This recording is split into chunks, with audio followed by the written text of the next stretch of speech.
오늘 우리에게 주시는 하나님의 말씀은 로마서 8장 12절에서 18절입니다.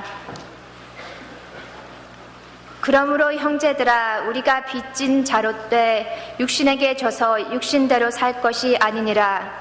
너희가 육신대로 살면 반드시 죽을 것이로되 영으로서 몸의 행실을 죽이면 살리니, 무릇 하나님의 영으로 인도함을 받는 사람은 곧 하나님의 아들이라.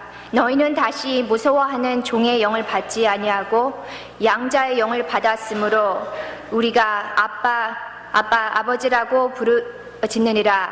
성령이 친히 우리의 영과 더불어 우리가 하나님의 자녀인 것을 증언하시나니, 자녀이면 또한 상속자 곧 하나님의 상속자요 그리스도와 함께 한 상속자니, 우리가 그와 함께 영광을 받기 위하여 고난도 함께 받아야 할 것이니라.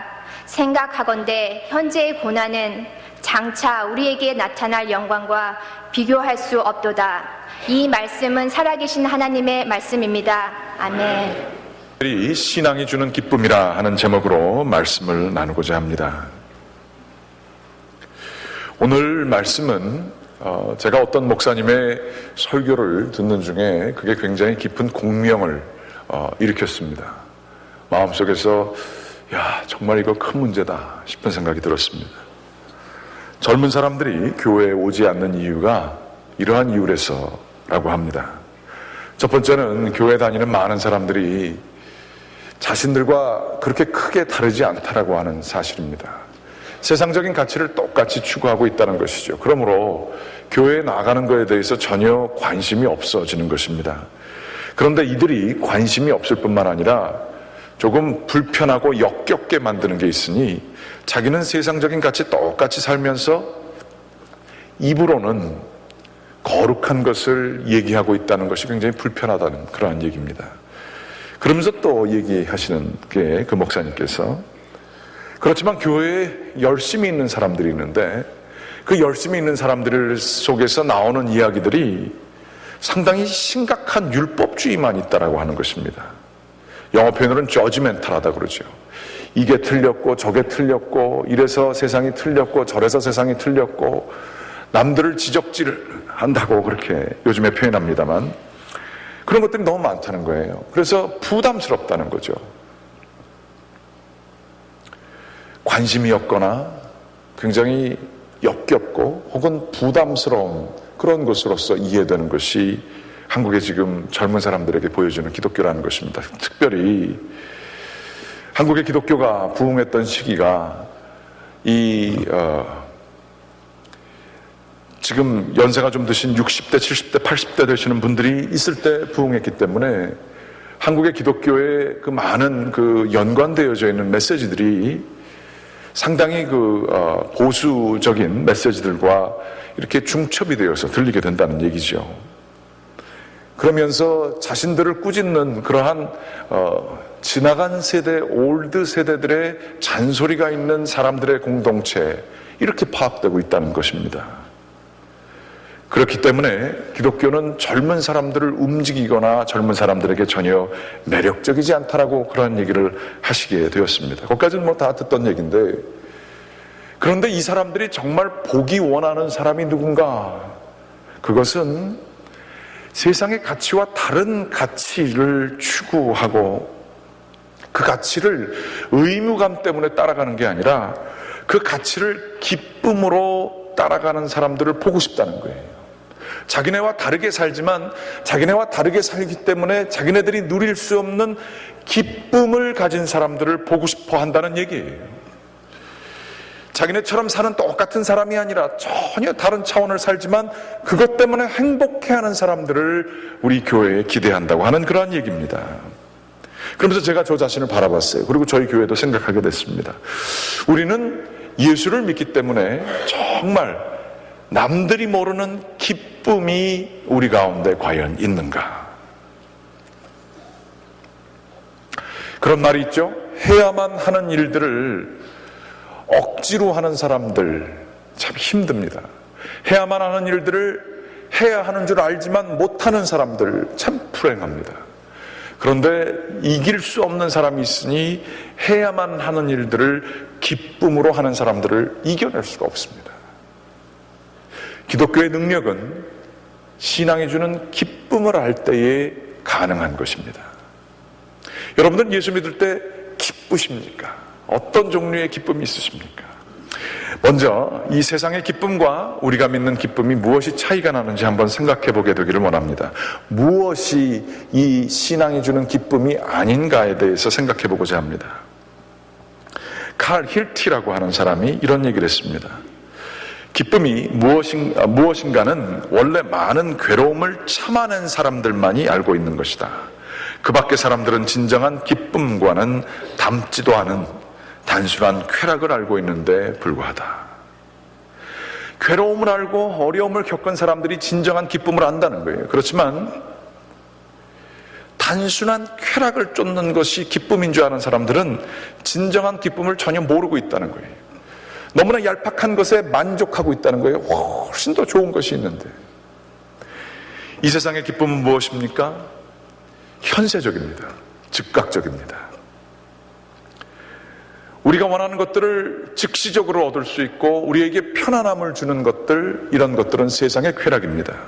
우리에게 중독성 있게 하고 현실의 고통들을 잊어버리게 하는 그러한 타이레놀과 같은 중독성이 있는 물질들, 이것들이 여러 종류들이 있죠. 여러 형태들이 있습니다. 하면 곧바로 만족을 얻을 수 있는 것들, 이런 것들은 단순한 얄팍한 쾌락에 불과합니다. 우리들이 한번 우리의 삶을 생각해 보길 바랍니다. 내가 이것을 하고 이것을 하지 말아야겠다 생각할 때에 우리들은 힘들고 어려운 일이면 안 하려고 합니다. 그리고 내가 편안해지고 쉬운 일이면 그것은 하고 싶어 합니다. 그런데 한번 생각해 보십시오.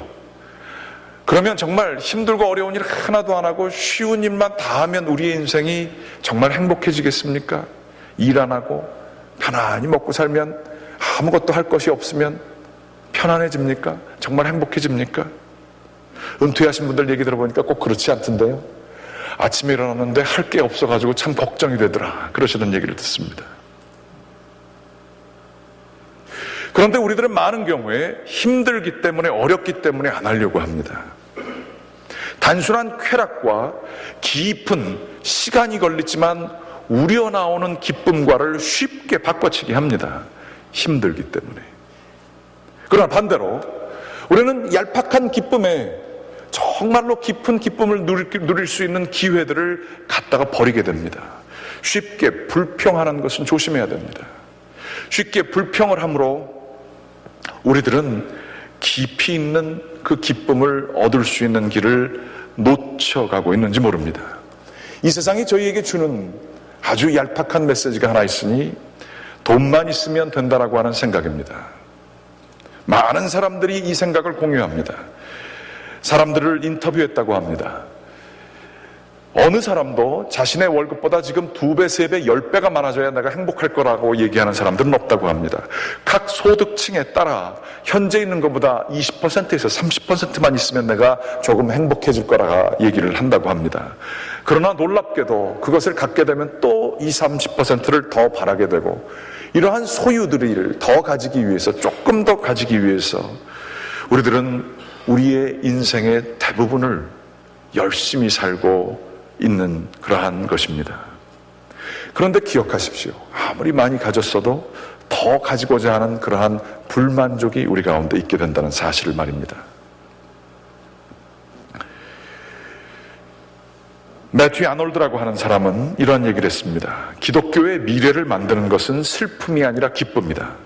영적인 세계로부터 얻어지는 기쁨의 보완은 너무나 풍부해서 물질적인 세계로 넘쳤으며 물질 세계를 변화시켰다. 세상이 주는 그러한 기쁨을 위한 우리의 삶의 여정들이 있지 않습니까? 뭐를 하면 좋을 것 같고, 이러한 스포츠를 하면 더 좋을 것 같고, 이러한 취미 생활을 하면 좋을 것 같고, 이러면서 우리들이 추구하는 그 모든 것들이 우리의 삶을 진정으로 변화시킵니까?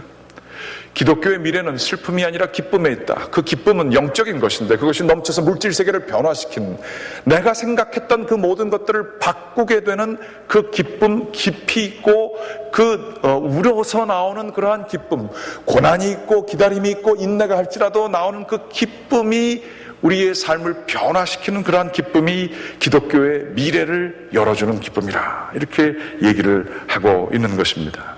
그러면 그 기쁨이 어떤 것들이 있을까요? 첫 번째는 하나님을 찬양할 때 있는 기쁨이 있습니다. 한 세 가지가 있는데요, 말씀을 정리하는데요, 첫 번째가 하나님을 찬양할 때 나타나는 기쁨입니다.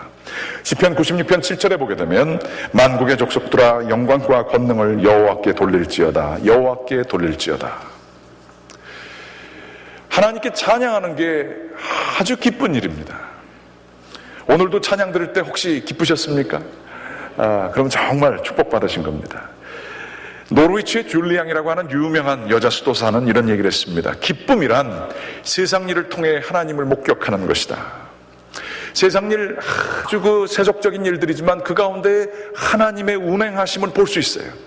그거를 보고 하나님 대단하십니다, 하나님 정말 능력 있습니다, 그 찬양 들을 때에 그때가 그게 진정한 기쁨이라 이분은 얘기한 것입니다. 찬양과 감사가 좀 다르지요? 감사는 하나님께서 우리에게 뭘 주셨기 때문에 드리는 게 감사고요, 찬양은 하나님이 보이는 겁니다. 하나님이 하나님 되신 게 느껴지는 겁니다. 하나님이 살아계시는 것 같아요. 하나님의 위대하심이 느껴져요. 하나님의 광대하심이 경험이 되어집니다. 하나님의 오묘하신 그 절묘한 타이밍 같은 것들이 보여집니다. 그럴 때에 우리는 찬양하게 되어 있습니다. 이 찬양은 하나님이 하나님이시기 때문에 드리는 것입니다. 그게 어떤 찬양일까, 어떤 기쁨일까 궁금하십니까? 얼마 전에 저희가 한국 축구가 굉장히 이제 수준이 떨어졌었다가 슈틸리키 감독이 와가지고 차두리 선수 같은 사람들을 이제 다시 고용해서 아시안컵을 참 안타까운 준우승을 하게 됐습니다. 그런데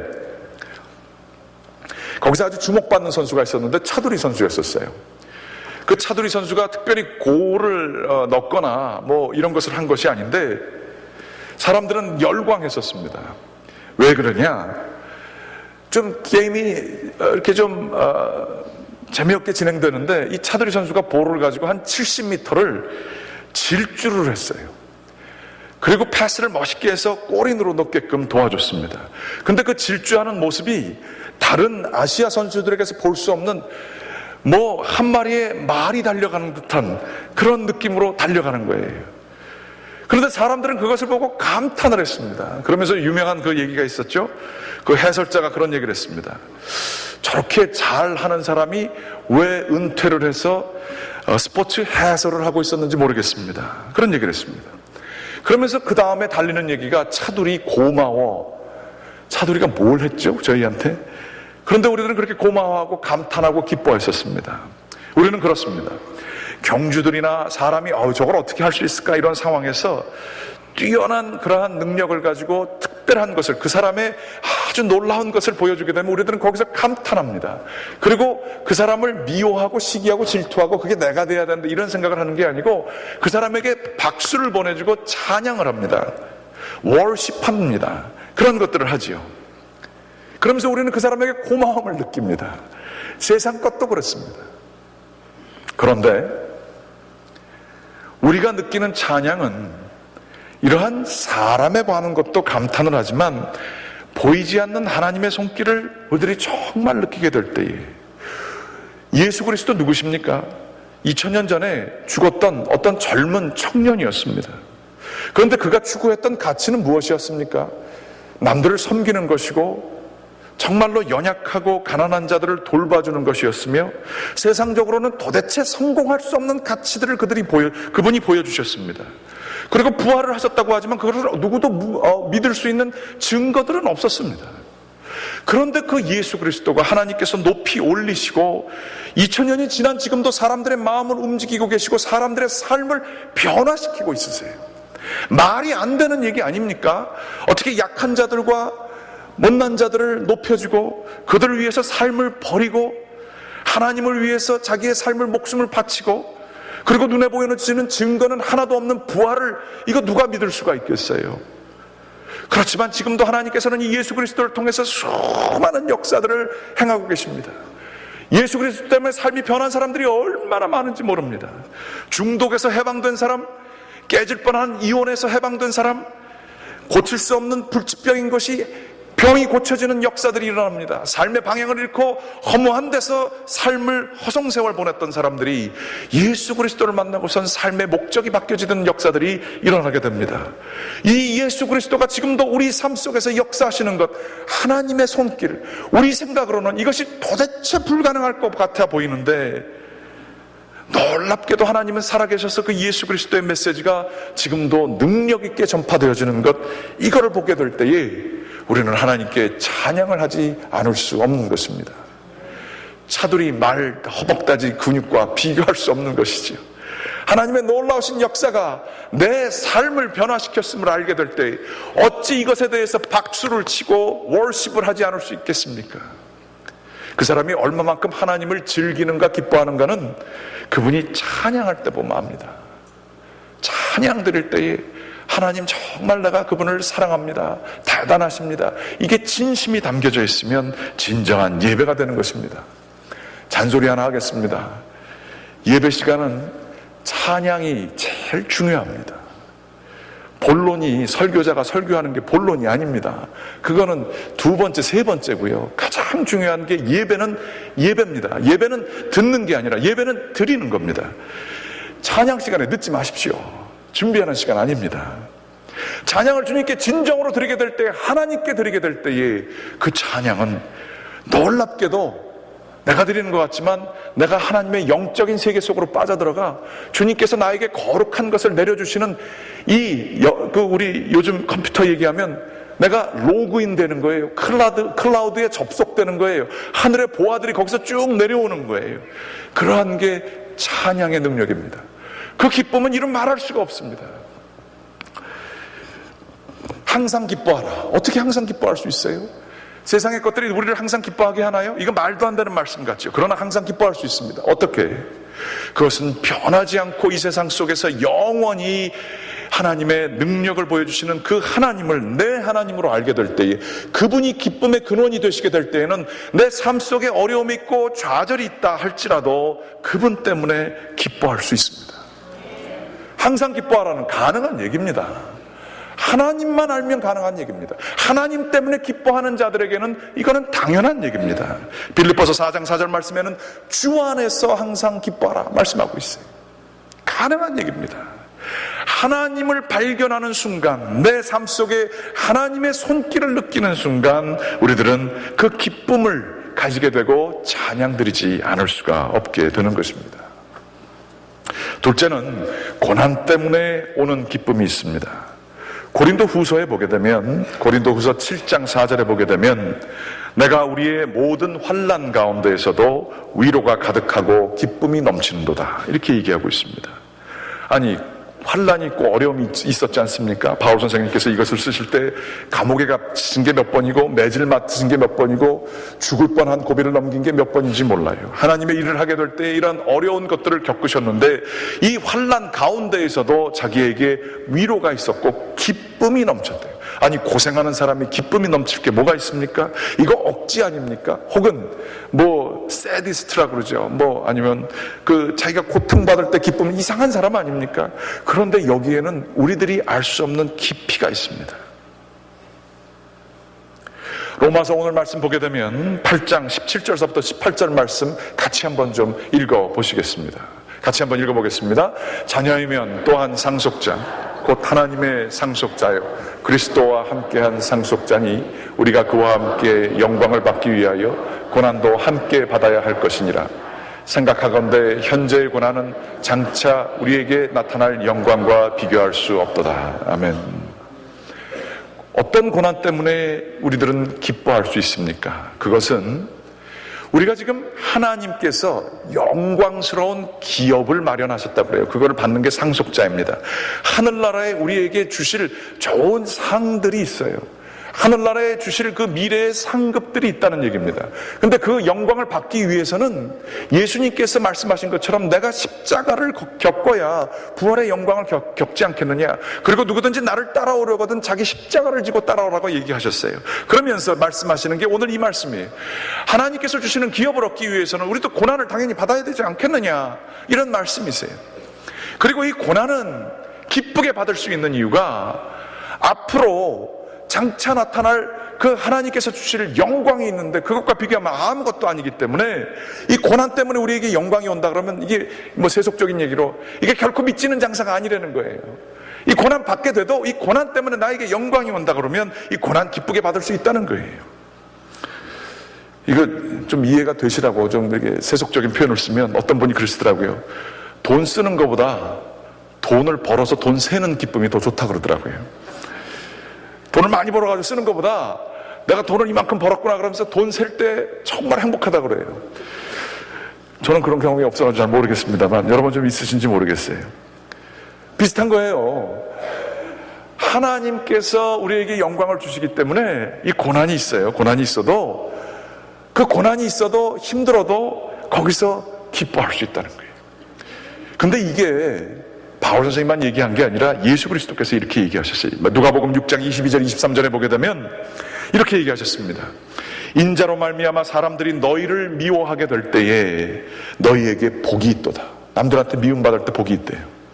그날에 기뻐하고 뛰놀라. 바울 선생님보다 더 자극적으로 얘기하세요. 너 나 때문에 고생하고 욕먹으면 기뻐하고 뛰놀아라. 그렇게 얘기하세요. 왜냐하면 하늘에서 너희의 상이 큼이라. 고난의 특권이 있다는 거예요. 고난 때문에 기뻐할 수 있는, 세상은 알래야 알 수 없는, 고난은 피해가야 되는 거죠. 그러나 세상은 알 수 없는 기쁨이, 우리 신앙이 주는 기쁨이 있다는 것입니다. 제가 존경하는 목사님 계십니다. 나구영 목사님이라고 지난번에 우리 교회도 부흥회에 오셨는데 이분께서 이 글을 뭐 이렇게 공식적으로 쓰셨기 때문에 제가 인용을 합니다. 그분이 참 목회를 잘하셨어요. 그리고 한 교회를 아름답게 이끄셨고 아주 아름다운 은퇴를 하셨습니다. 근데 은퇴하시고 나서 멀리 떠나 한국에서 이제 교수 생활을 하는데 전혀 생각지도 않게 자기가 하지도 않은 일들이 역사를 발굴한다고 하면서 거기서 누명을 쓰게 됐고, 그리고 욕을 먹으시게 됐고, 그리고 이상한 사람으로 몰리게 되는 누명을 쓰게 되셨어요. 그런데 그것을 현직이면 뭐 같이 싸워볼 수도 있고 해명이라도 할 수 있는데 아무것도 할 수 없으셨어요. 그러면서 이분이 너무나 힘드셔가지고 나중에는 심각한 기억력 감퇴까지 오게 되셨습니다. 너무나 화가 나셔서 지금도 그 얘기할 때 막 화가 막 이렇게 나시는 거를 저도 옆에서 뵌 적이 있습니다. 그런데 그분이 이런 글을 쓰셨습니다. 예수 그리스도를 믿는 믿음 때문에 받게 된 고난, 그 고난에는 특권이 있다. 나는 어떤가? 믿음 때문에 고난을 받은 적이 있는가? 믿음 때문에 칭찬을 받기는 했어도 고난을 받은 기억은 없다. 믿음 때문에, 목사이기 때문에 좋은 데서 식사를 한 적이 있고 받지도 않아도 될 존경을 받은 적은 있어도 예수 그리스도 때문에 고난을 받은 적은 없다. 나는 주님을 위해서 일했기 때문에 받은 고난이 있는가? 그것도 별로 없는 것 같다. 그러나 나는 주님과 같이 무고하게 고난을 당한 적은 있다. 나에게는 전혀 그러한 잘못이 없는데도 불구하고 도둑놈 취급받았다. 이러한 무고한 고난을 당했을 때 처음에는 황당했고 화가 났으며 그 원수를 갚아주고 싶었다. 그런데 성령님께서는 부족한 나를 사랑해 주셔서 가만히 있게 하셨을 뿐만 아니라 무고히 받는 고난은 예수님께서 무고히 당하신 고난에 동참하는 것임을 깨닫게 하여 주셨다. 나는 그 뒤로 얼마나 감사했는지 모른다. 나 같은 죄인을 귀하게 보셔서 당신의 아들 예수 그리스도의 고난을 알게 하시고 그 고난에 동참까지 시키셨으니 이 어찌 특권이 아니랴. 저는 이 나구영 목사님을 참 사랑하고 존경합니다. 우리 교회 교단의 선배이시기도 합니다. 교회를 참 아름답게 잘 해주셔서 감사하는 마음도 있습니다. 그러나 이 나이가 드시고 편하게 쉬실 수 있는 나이에 생각지도 않은 고난을 정말 감당할 수도 없고 자신의 모든 과거가 쓰레기통으로 들어가는 것 같은 그러한 상황에 들어가게 됐을 때 마치 조개가 자기가 감당할 수 없는 그 연약한 살에 돌멩이가 들어왔을 때 그 연약한 살을 찢김을 당하면서도 그 돌을 굴리고 굴려서 진주를 만들듯이 이 다 끝난 싸움이라고 생각되는 이 노년에 이해할 수 없는 고난과 누명을 받았을 때에 그것을 믿음으로써 돌려서 거기서 감사와 기쁨과 이 고난이 예수 그리스도를 더 알게 되는 그 기쁨인 것을 깨닫고 이거 특권이 아니겠는가, 그렇게 얘기하시는 그분의 믿음을 볼 때에 저는 그분을 더 존경하게 됐습니다. 고난은 우리들은 다 피하려고 합니다. 특별히 내가 잘못해서 한 고난은 누구한테 핑계를 댈 수 없죠.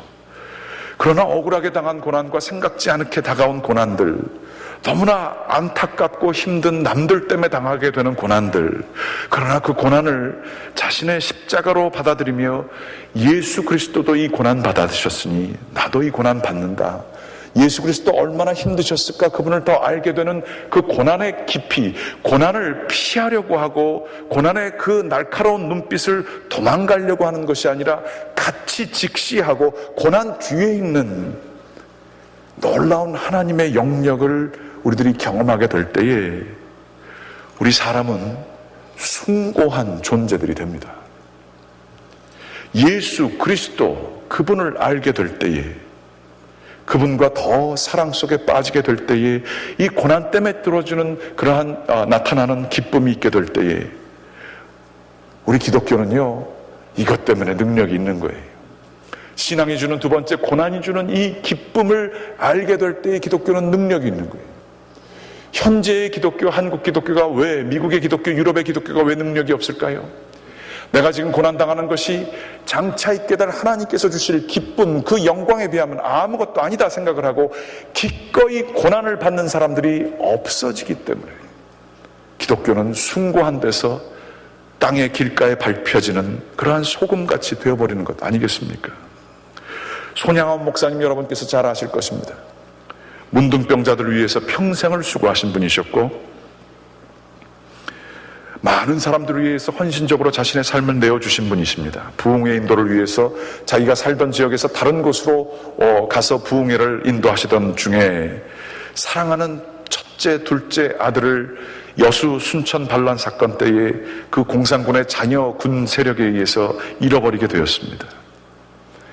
그랬을 때에 이분이 황급하게 부흥회를 마치시고 돌아와서 장례식을 하는 동안에 많은 사람들은 신앙적으로 아파하면서도 신앙적으로 회의가 들었습니다.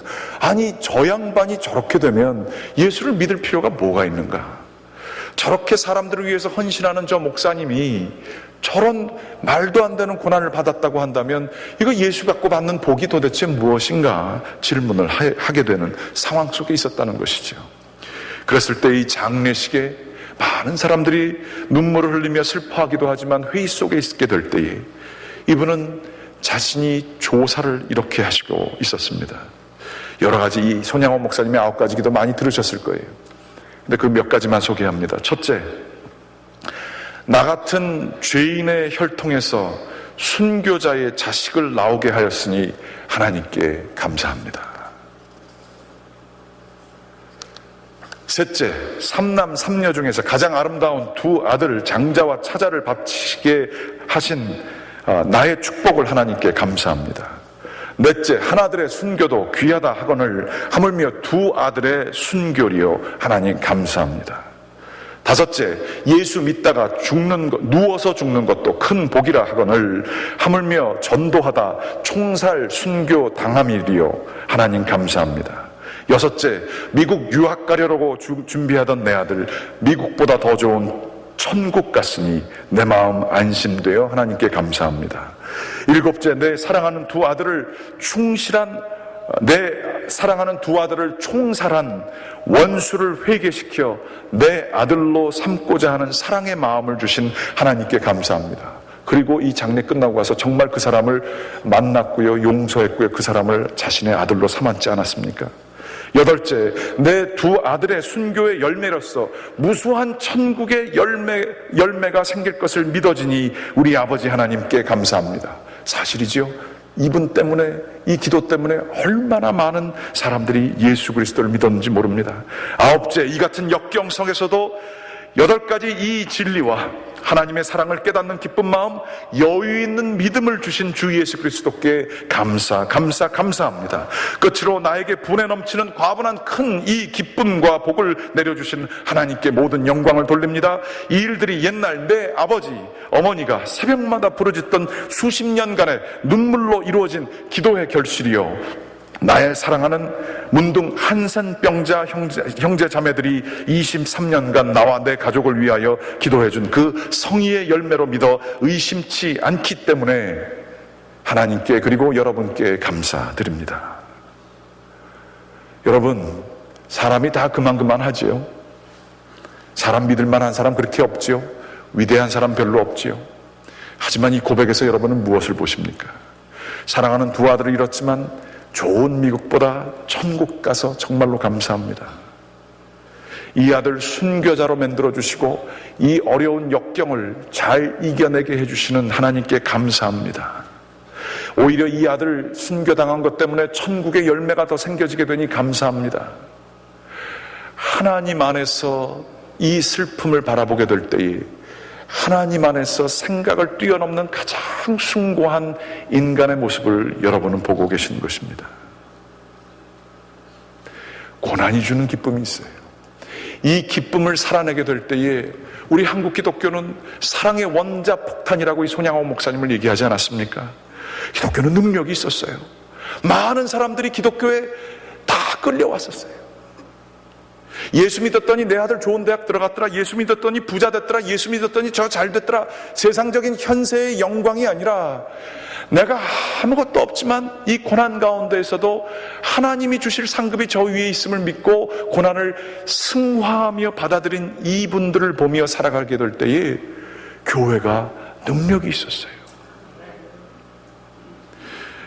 저는 자신 없습니다만 여러분께 물어봅니다. 여러분은 예수님 때문에 어떤 고난을 받으시는가요? 예수님 때문에 어떤 어려움을 기꺼이 당하시는가요? 참 연약하지 않나요? 교회 일하다가 남들한테 욕먹으면 죽을 것 같이 힘들지 않으십니까? 11조 내면 내 가정이 흔들릴 것 같지 않으십니까? 내가 주일 정말 쉴 수 있는 이 날에 이 시간 드리는 것만 해도 감지덕지 해야지. 나보고 뭘 더 기도하라고 그러고 뭘 선교를 하라고 그러고. 여러분, 하늘나라 상급이 무엇인지를 진정으로 아십니까? 내가 고난당하고 내가 희생함으로 받게 되는, 내가 아무에게도 얘기하지 않지만 하나님만이 아시는 그러한 사연을 정말로 아십니까? 그 하늘의 상급이 정말 크심을 정말 아십니까? 그러면 조금 더 주님께 드릴 수 있습니다. 교회에 드리면 교회에서 다 도둑놈들이 가져가는 것 같으시면요, 교회 바깥으로 드리세요. 하나님 이름으로 드리세요. 교회가 그 정도까지 권위가 떨어지는 게 참 안타깝죠. 그렇지만 교회를 사랑하시면 교회 일도 열심히 하세요. 힘들으셔도 열심히 하세요. 때로는 하다가 욕먹을 때도 있고요, 서러움 당할 때도 있고요, 내가 왜 이런 거를 당해야 돼? 내가 어떤 사람인데? 라는 생각이 들어도요, 쉽게 불평하지 마세요. 하나님께서 주실 상급을 바라보시기 바랍니다. 고난이 주시는 기쁨이 분명히 있습니다. 하나님 안에서 생각하게 되면 우리가 삶을 끌려다니며 사는 게 아니라 고난을 이겨낼 수 있는 능력을 우리 가운데 주게 되는 놀라운 고난이 주는 기쁨이 우리 가운데 있음을 믿으시기 바랍니다. 그런데 이렇게 미래를 바라보면서 참는 인내하는 그 기쁨도 있지만 하나님께서는 세 번째, 성령님을 통해서 현재 우리에게 놀라운 기쁨을 주시기도 합니다. 갈라디아서 5장 22절 말씀에 보게 되면 이런 말씀이 있어요. 오직 성령의 열매는 9가지 열매 중에 희락이 있는 걸 볼 수 있습니다.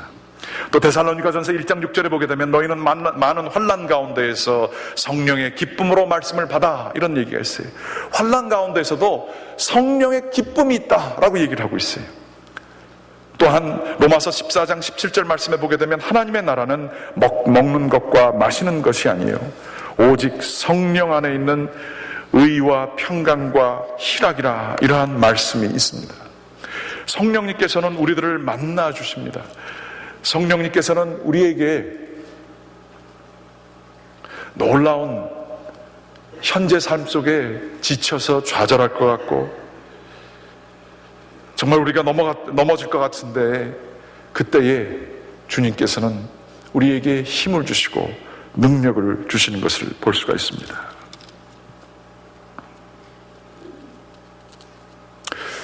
제가 목회를 할 때에 예전 벌써 오래된 경험입니다.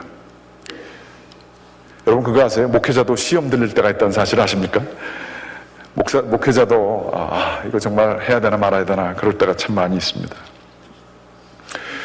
그러면서 제일 힘들 때가 상황이 힘들 때가 있지만 제일 힘들 때는 언제냐면 저 자신이 목회자의 자격이 없는 것처럼 느껴질 때입니다. 자신감이 없다 그러죠.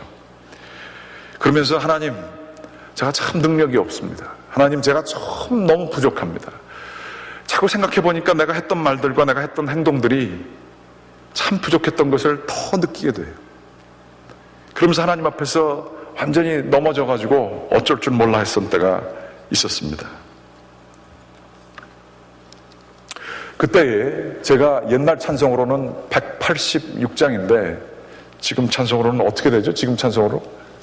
그거 좀 들 수 있어요.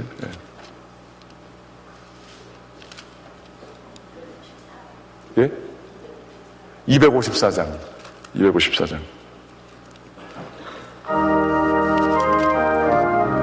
아직 반대하지 마시고요. 제가 이거 은혜 받으면서 부른 찬양입니다. 제가 불렀던 건데요. 이거 부르면서 제가 마음에 큰 위로가 됐었습니다. 성령님께서 함께 하신 걸 느꼈어요. 같이 반주하면서 내 주의 보혈은 정하고 정하다 내 죄를 정케 하신 주 나로라 하신다 내가 주께로 지금 가오니 십자가의 보혈로 날 씻어 주소서. 그리고 이 찬송의 백미는 2절입니다. 제가 그렇게 느끼고 있을 때 2절을 이렇게 불렀어요.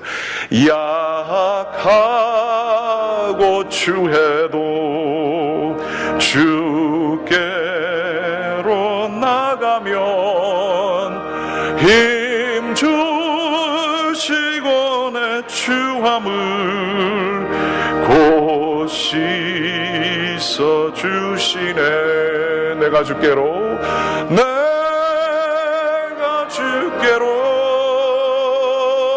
지금 가오니 십자가의 보혈로 날 씻어 주소서. 제가 이 찬송을 부르는데요, 눈물이 줄줄 흐르고요. 눈물이 좀 흐르다 보면 콧물도 왜 같이 흐르는지 모르겠어요. 그러면서 눈물을 흘리는데 놀라운 경험했습니다. 성령님께서 저를 이렇게 안아주시는 것 같았어요. 내가 약하고 추합니다, 주님.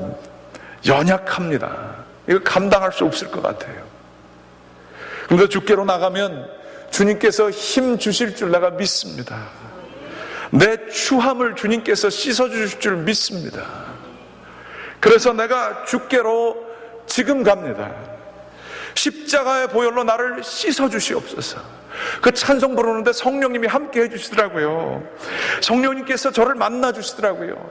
세상 만남 가운데 누구 만날 때 제일 기쁘십니까? 그 어떤 만남보다도 성령님 만나는 것만큼 기쁨이 없습니다. 너무 힘들고 좌절되고 어려우신 분들 혹시 계세요? 제가 아주 하일리 레코멘드 합니다. 254장 내 주의 보혈은 이거 찬송 부르시기 바랍니다. 내가 하나님 약해서 추해서 죽을 것 같아요.